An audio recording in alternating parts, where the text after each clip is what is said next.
Greetings YouTube, and welcome back to my sketchbook. This is a design inspired by the Indian tool for controlling elephants, and I'm forgetting the name of it, and I apologize. But a smaller version therein designed specifically for combat. But that was the inspiration. Here we have another double weapon. This is a double military bladed fork. It's mostly about piercing, but some slashing ability on that one. Here we have a very heavy trident with blades, somewhat reminiscent of a Japanese yari. Here we have a kind of a dagger type tool, which is all about being nasty and doing serrated damage. And again, kind of inspired by a trowel, and could be used by a dwarven martial artist. Here we go with another battle staff. So we have a hook and a piercing blade there, and then the bladed fork on this end. And remember, I am defining battle staffs as a weapon with two ends that are dissimilar.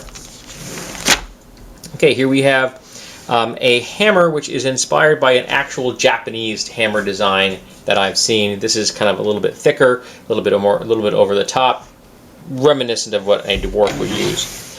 Here we go with a polearm, and I based this off of kind of inspired by a Japanese sun and moon staff kind of a thing. Just kind of wanted to take it in a slightly different direction. But yeah, it's all about blades and hooking and stabbing things.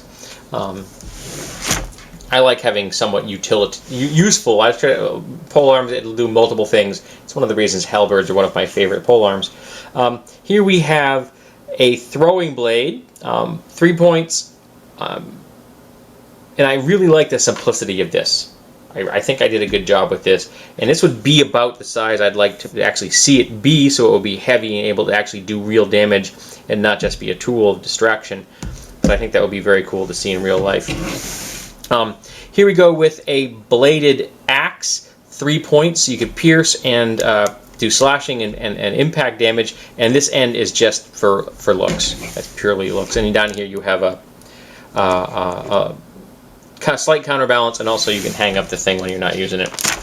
You gotta always do storage. And here's the same idea, but taken to a battle staff application. So you have the same blade on this end, and this end is a diamond-shaped weight for doing blunt damage. And I can see this being dwarven. I don't know why. It just makes me think of that. Here we go with a polearm with 3 points, almost a equilateral triangle, but not quite. And I like this because you can do piercing. It stops the blade from going too far. You can do hooks that also cut. Be nasty if you hit someone in the ankle with it. Now, as I said in another video, I had done a series of throwing stars, all based on the number of points. Here is the 4-point version thereof. And then here is the 3-point version.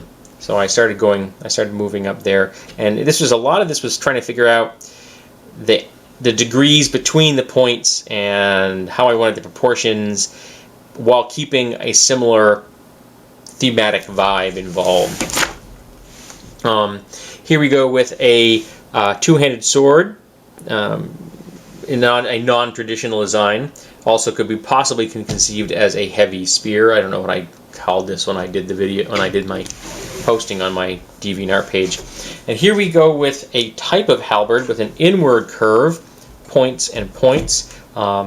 This is somewhat reminiscent of some Swedish designs I've seen. In fact, I believe the ceremonial halberds still carried by the Swiss Guard at the Vatican may have a similar design to that.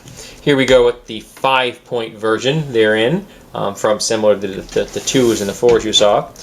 Here we go with this is inspired by the throwing steel I showed you earlier.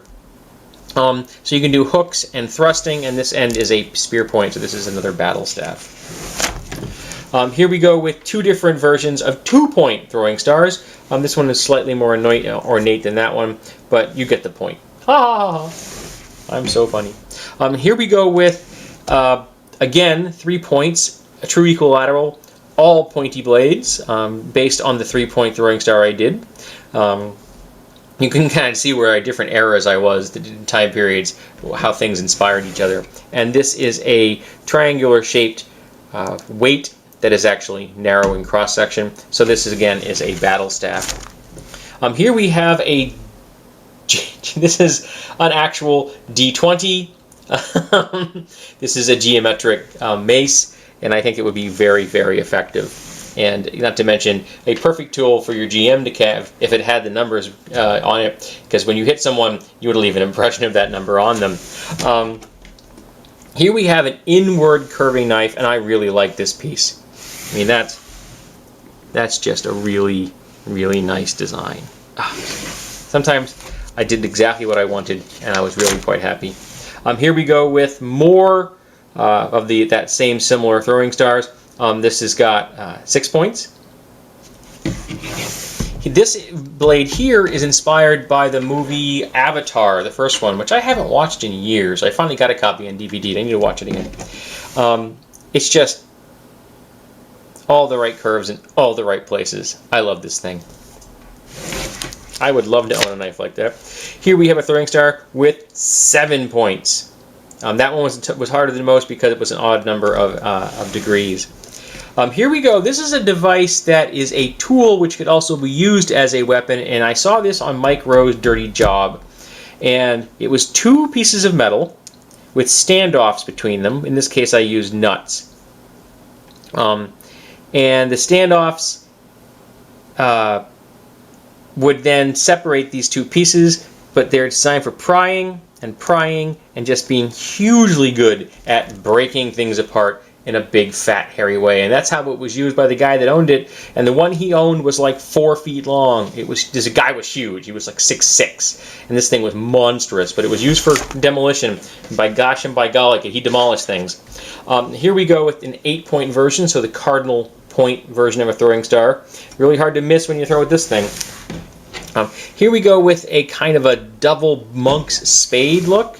To me, this says Dwarven. I don't know what it says to other people, but that's what it says to me. Let me check my time. All right. And here we have a design which is a bit on the battle staff. So you have a kind of a pincer look on this end with these big blades here. And on this end, we have a spear point. So I thought that was kind of cool.